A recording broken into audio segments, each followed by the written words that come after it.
We're still in Chapter 5, looking at Section 5.1. I'm on page 301, number 16, looking at just Part A. Explain what's wrong with the following simulation design. According to the Centers for Disease Control and Prevention, about 36% of U.S. adults were obese in 2012.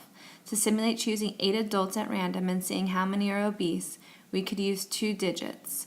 Let 00 to 35 represent obese and 36 to 99 represent not obese.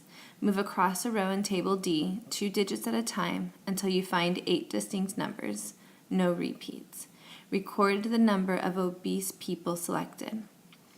If you read through this, it sounds very well written. They are very precise about how you would read Table D in order to go through your simulation.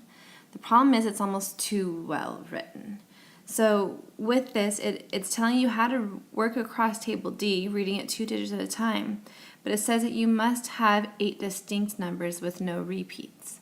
By doing that, it's going to affect our probability that we should have.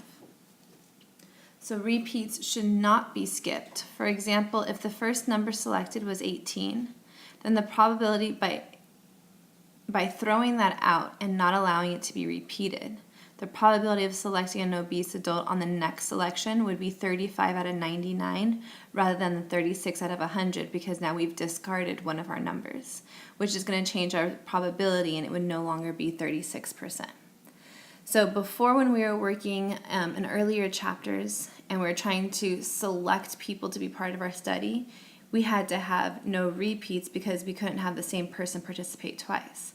But when you're working on something like this with a simulation where you're trying to maintain a probability, repeats are not only okay, they're necessary in order to maintain that probability.